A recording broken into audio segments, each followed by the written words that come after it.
8 luxury watches you should never buy. Once you see the specs and resale numbers, you will understand why collectors avoid them, while marketing departments push them hard. We are talking Rolex, Audemars Piguet, Panerai, Tag Heuer, Hublot, and Breitling. Big names, big prices, and one watch at the end that gets everything right. Avoid number 8, the hype collab. We start with the easiest target on the list. Every year, a luxury watch brand releases a limited edition collaboration, a streetwear tie-in, a celebrity signature series, a bold colorway backed by a social media campaign, and a countdown timer on someone's Instagram story. The specs are basic, often quartz, often outsourced, always overpriced. The marketing is everything. The watch is almost nothing. We're not naming a specific model here because by the time you watch this, there's a new one. There is always a new one. The pattern never changes. High price, basic movement, guaranteed depreciation the moment the hype cycle moves on. The rule is simple. If a watch is being sold on who endorsed it rather than what's inside it, skip it. Every single time. Bad marketing is one thing. But what happens when a brand bets its entire legacy on the wrong watch and ships it anyway? Avoid number 7, the Breitling Super Avenger 2. The Breitling Super Avenger 2 is a 48mm chronograph, 18mm thick, lug-to-lug approaching 60mm.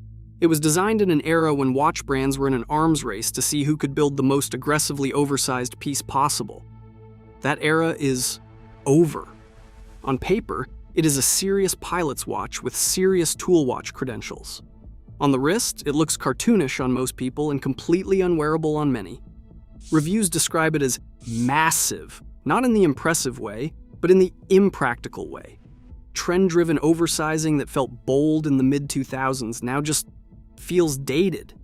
And here's the thing, Breitling makes excellent watches in the 43 to 44mm range.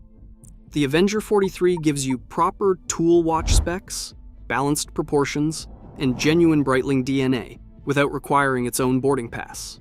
If your watch needs its own seat on the plane, it is probably the wrong Breitling. Size was the problem there. Coming up, a brand that sacrificed the one thing it was famous for just to make a watch thinner. Avoid number 6, Tag Heuer Connected Caliber E4. Tag Heuer makes a luxury smartwatch that runs Google's Wear OS. It is priced at around $1,800.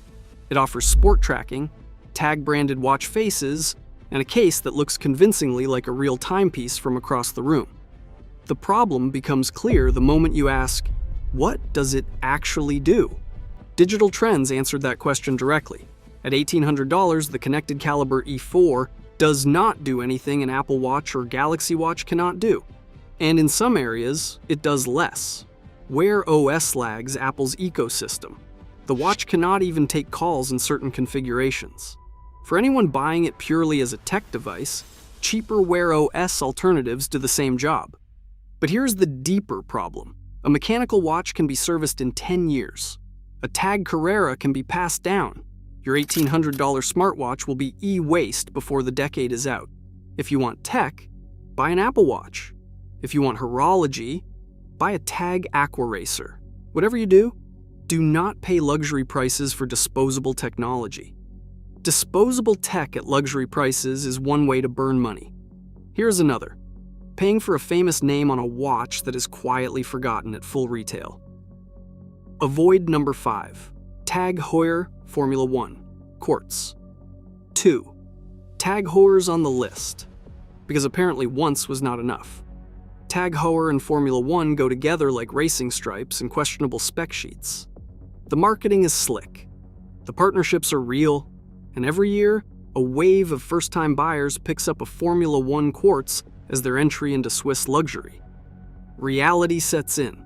At around $1,600 retail, the Formula 1 quartz gives you a basic Swiss quartz movement inside a branded case. The Just One More Watch channel put it bluntly after 5 years of ownership. People feel like Tag is charging a premium price for a product that simply is not premium. Another reviewer said $1,600 for this watch was way too much. For the same money, or less, you can get an automatic movement, a sapphire crystal, a ceramic bezel, and better finishing from Tissot, Longines, or a well-regarded micro brand. Formula One is a great race, but at $1,600, it is a terrible spec sheet. Logo tax at $1,600 is painful. At $10,000, it becomes something else entirely. Avoid number 4, the Hublot Classic Fusion Chronograph. Hublot is a polarizing brand.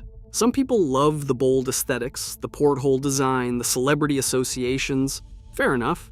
But let's talk about what's actually inside the Classic Fusion Chronograph, because the asking price and the movement do not match.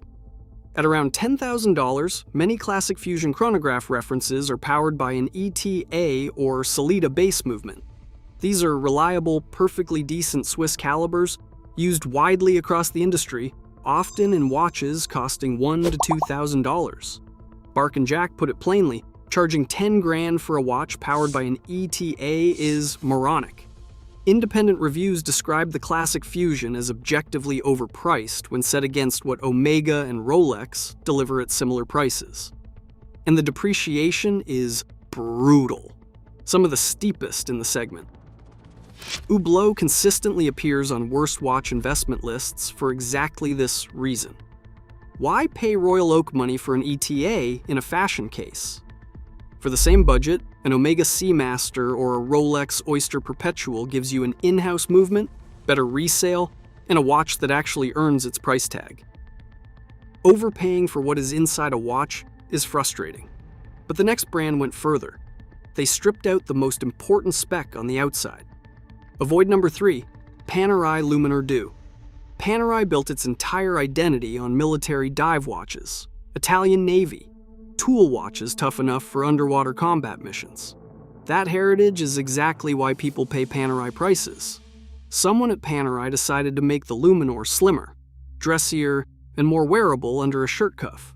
The result was the Luminor Du, and on paper it sounds reasonable, until you check the water resistance.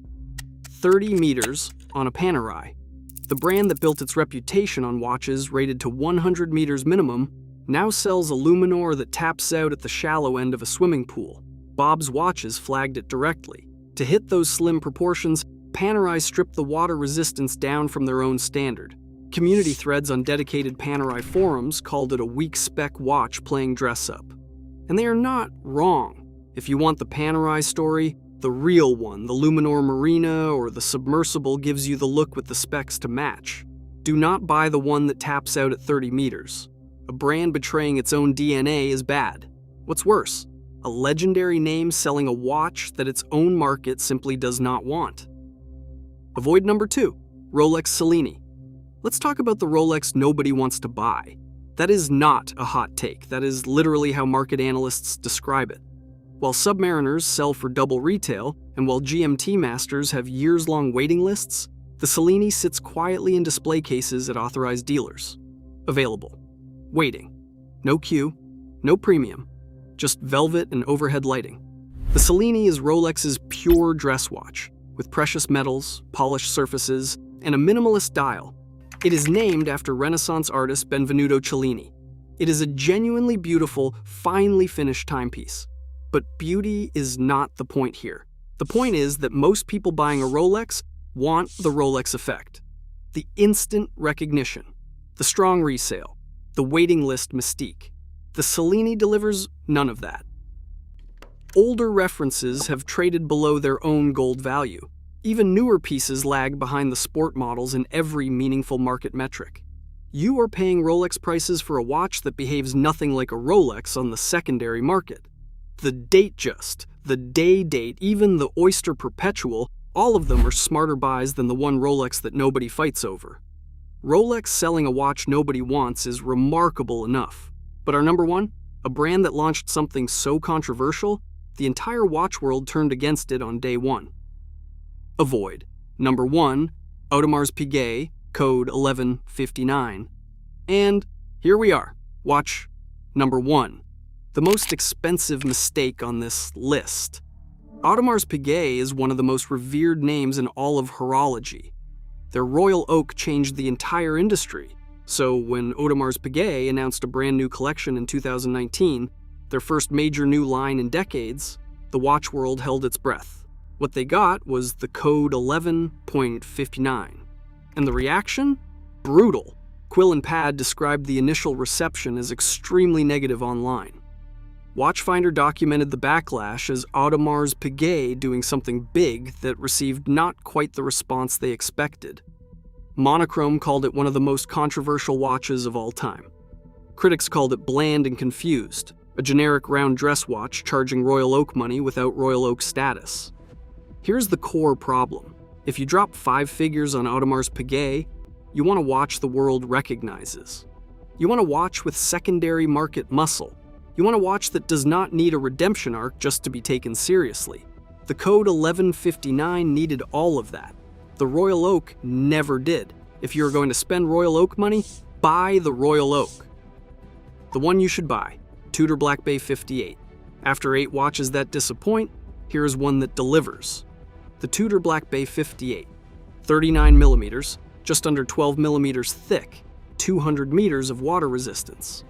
An in-house MT5402 movement with 70 hours of power reserve and chronometer certification.